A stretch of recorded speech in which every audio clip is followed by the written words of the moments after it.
le mont du Temple, c'est l'endroit le plus important au niveau du judaïsme et même au niveau non juif. On a accès direct avec Dieu.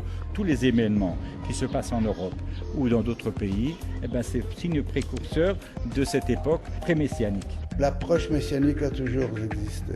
C'était cela, notre titre de propriété sur cette terre. Moi, je ne crois pas à la paix, parce qu'il y a ici deux peuples qui veulent la même chose.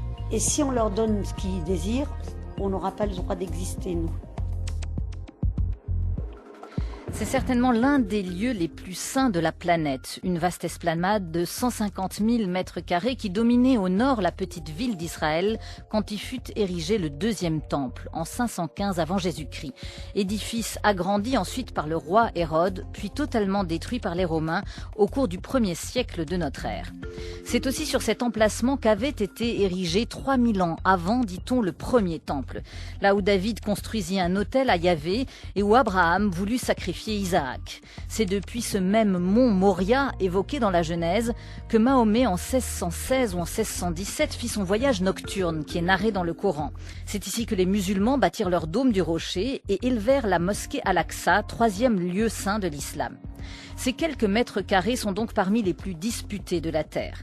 Et lorsqu'en 1967, Israël reprend Jérusalem aux Jordaniens, Moshe Dayan, ministre de la Défense, promet au moufti de ce lieu saint qu'il restera libre et qu'il sera même géré par l'administration des biens musulmans. Les Juifs peuvent donc s'y rendre, mais ne doivent pas y prier, puisqu'aux yeux de Dayan, il ne s'agit que d'un site historique rappelant le passé. Seulement, depuis 1967, les fondamentalistes juifs n'ont de cesse de vouloir reconquérir cet espace. Ils ont donc noyauté au fil des décennies l'armée et les partis politiques pour tenter d'imposer leur vue. Les radicaux du Temple, Israël face aux défis messianiques, c'est un magazine signé Grégory Phillips. Pour écouter et commenter ce magazine, nous retrouvons en duplex depuis Jérusalem Charles Anderlin, qui est le correspondant de France 2 dans la région depuis une trentaine d'années. Bonsoir. Bonsoir.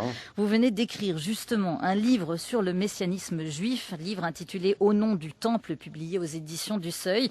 Et vous êtes aux côtés de Grégory Phillips. Bonsoir Grégory. Bonsoir Tara. Vous avez donc rencontré ces juifs religieux nationalistes. Oui, on a voulu dans ce magazine comprendre un peu qui ils sont, ces juifs religieux, souvent nationalistes, qui tentent de reconquérir en quelque sorte le mont du Temple. C'est vrai que ces fidèles sont un peu plus nombreux chaque matin à se rendre sur l'esplanade, malgré d'ailleurs une interdiction qui émane du grand rabbinat d'Israël. On va y revenir dans le magazine. On a essayé de comprendre aussi ce que représente le Temple à leurs yeux, aussi bien au niveau spirituel que politique. Et puis enfin, il y a une petite minorité plus radicale qui, elle, a pour projet de construire le troisième temple en lieu et place du dôme du Rocher et de la mosquée Al-Aqsa. C'est une minorité, c'est vrai, mais militante et dont la voix commence à se faire entendre dans la société israélienne, parfois même jusque dans les couloirs de la Knesset, le Parlement. On écoute votre reportage. Shmuel Benamou est informaticien à Jérusalem et lui aussi visite le plus souvent possible cette esplanade.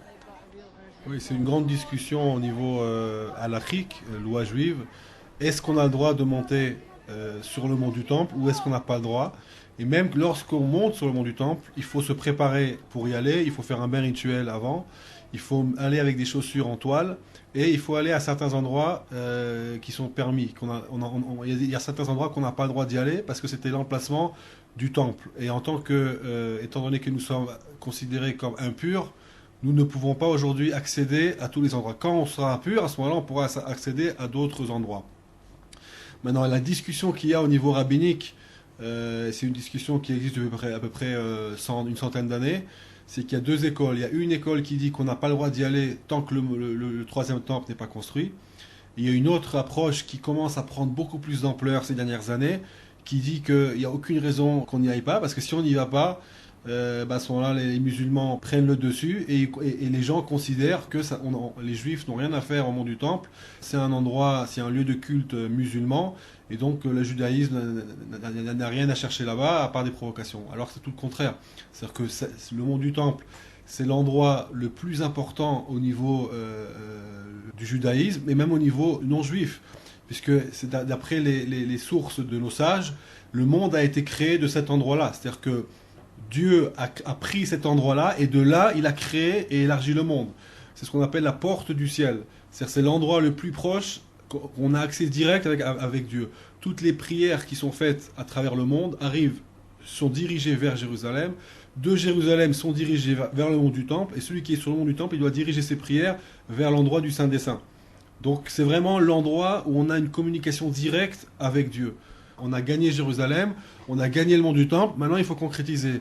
Donc premier axe, c'est déjà de monter, d'aller physiquement sur l'endroit, de prier. Ensuite de demander au gouvernement, éventuellement au gouvernement israélien, de pouvoir créer un endroit pour faire des offrandes, pour faire des sacrifices à Dieu. C'est par exemple, il suffit de mettre quelques pierres d'une certaine façon et à certains endroits, et on peut déjà commencer, par exemple, à la Pâque qui arrive, ce qu'on appelle le sacrifice pascal, l'agneau pascal, on peut déjà l'apporter dans la situation d'aujourd'hui. Il suffit on n'a pas besoin de construire le temple, il suffit de construire un autel et le tour est joué, si on peut dire.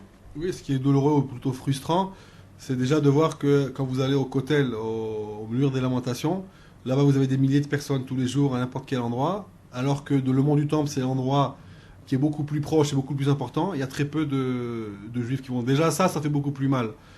C'est comme si vous donnez un bonbon à quelqu'un, et au lieu de prendre le bonbon, il prend l'emballage.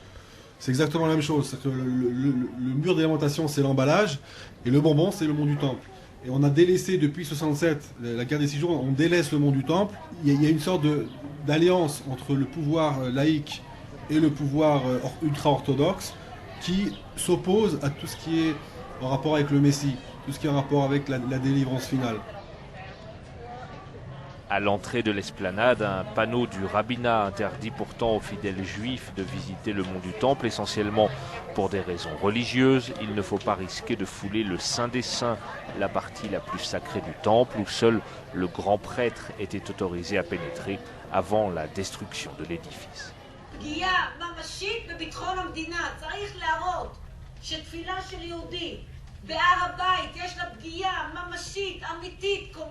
Début mai, ambiance houleuse à la Knesset, le Parlement israélien. La députée du Likoud, Miri Regev, a réuni un parterre de députés juifs et arabes pour un débat consacré au mont du Temple. En interdire l'accès aux pèlerins juifs et se priver de la souveraineté sur ces lieux saints met en danger l'État d'Israël, affirme la jeune femme. L'avis est partagé par cet autre député, Moshe Feiglin, qui au sein du Likoud représente tout un courant, celui de la droite nationaliste et religieuse. Le mont du Temple est l'endroit le plus sacré pour le peuple juif. Les juifs veulent pouvoir prier sur les lieux où se trouvait le temple, le premier puis le second. Et d'ailleurs, c'est ici que le troisième temple sera construit.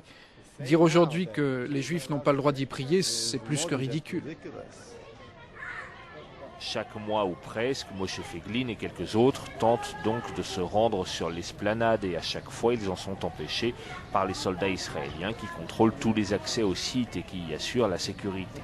Il faut dire que ces visites de plus en plus nombreuses irritent au plus haut point les responsables du Waqf, cet organisme jordanien qui en vertu du statu quo de 1967 gère les lieux. Dans ces bureaux qui font face au dôme du rocher, voici le cheikh Hazam Khatib. Il est en retard à notre rendez-vous car il vient d'être appelé en urgence sur l'esplanade à la suite de nouvelles tensions entre pèlerins juifs et fidèles musulmans. Le cheikh parle de provocation.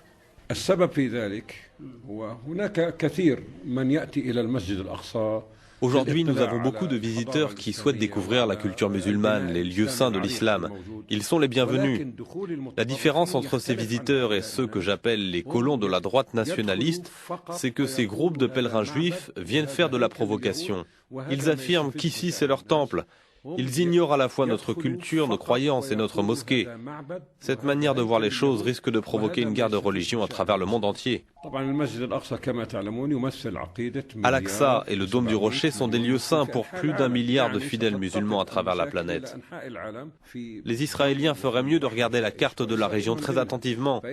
Ils devraient comprendre qu'ils vivent dans un environnement cerné de musulmans et d'arabes et qu'une mauvaise politique pourrait déboucher sur une situation vraiment négative.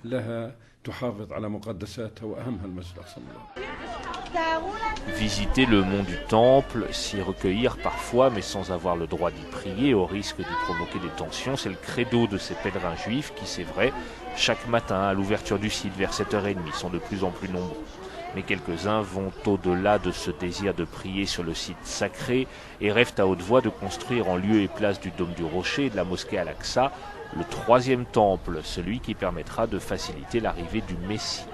En tout, à Jérusalem, une vingtaine d'organisations travaillent à ce projet, et parmi elles l'Institut du Temple, qui possède un petit musée, et qui, il y a quelques années, a fait installer face à l'esplanade une gigantesque menorah, un chandelier à 7 branches composé de 47 kilos d'or, et qui un jour peut-être trouvera sa place au sein du troisième temple. Le rabbin Chaim Rosenfeld a pendant près de 15 ans dirigé cet institut.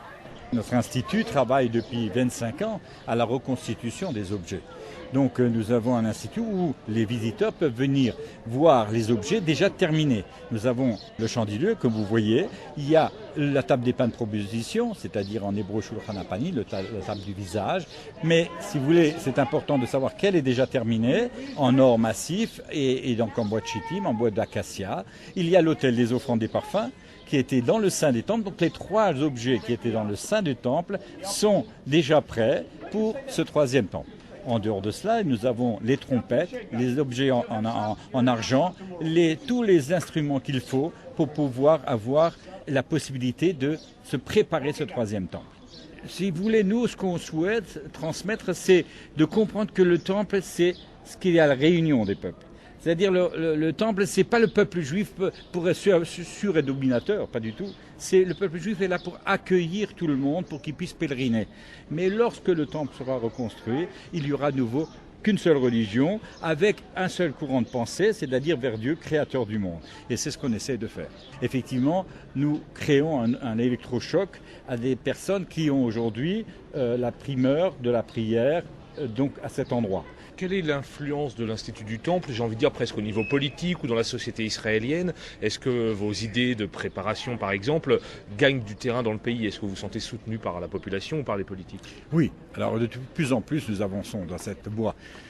L'idée de la construction n'est pas encore générale, loin de là. Ça avance, mais disons que dans l'idée des gens, c'est d'être à Jérusalem, de vivre dans leur pays, en harmonie avec la Torah, avec le Shabbat, avec les fêtes. On vient au mur, on vient y prier dans les grandes fêtes mais la construction, on ne va pas se créer des problèmes avec les voisins. On ne veut pas de l'histoire avec personne. Est-ce que c'est quelque chose qu'on verra de notre vivant? Tous les maîtres avec lesquels on travaille savent que c'est maintenant, c'est très proche. C'est très proche parce que tous les événements qui se passent en Europe ou dans d'autres pays, c'est signe précurseur de cette époque pré-messianique. Quand on me demande quand c'est, je dis toujours aujourd'hui, parce que si je ne disais pas aujourd'hui, ça veut dire que je n'y croirais pas. Donc c'est aujourd'hui. Pour préparer l'arrivée du Messie, l'Institut du Temple est aussi à la recherche d'une vache rousse, une génisse dont les cendres devront servir à purifier les Kohanim, les prêtres du troisième temple. Vous savez, la vache rousse, on est dans tous les pays du monde, on cherche cette vache rousse. Et c'est une vache rousse mais qui ne doit pas avoir plus de 3 poils d'une couleur différente après 1 mois. Et donc souvent on a une vache rousse, on a gagné, mais après 3 mois il y a d'autres poils qui poussent et donc c'est plus bon. À l'époque du temple, celui qui avait une vache rousse était millionnaire parce qu'on lui donnait une fortune pour pouvoir avoir de nouveau la possibilité de se purifier. Est-ce que l'Institut travaille sur la génisse rousse ou vous n'avez pas des recherches? On a des recherches, on a des cheptels partout, que ce soit au Brésil, que ce soit dans 2 différents coins du monde. On travaille pour trouver cette vache rousse et on en avait trouvé une pensant que c'était ça parce qu'il y avait toute raison pour que ce soit effectivement la vache rousse et finalement ça n'a été, il y a eu quelques poils de différentes couleurs. Donc vous voyez, on est très à cheval pour la réalité et la vérité que nous transmettons.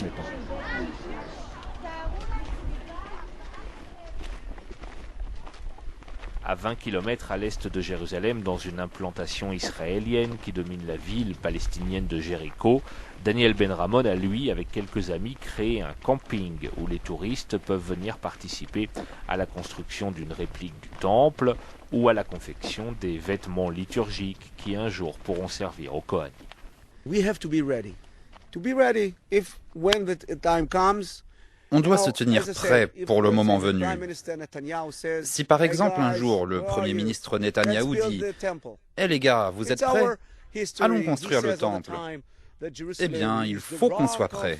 Le gouvernement dit tout le temps que c'est notre histoire, que Jérusalem est la pierre angulaire de notre religion, qu'on doit rester connecté à nos traditions, là d'où on vient. Alors peut-être qu'un jour Netanyahou dira « Construisons ce temple. Et pourquoi pas? Bon, de toute façon, on est en guerre contre les Arabes, alors autant commencer. »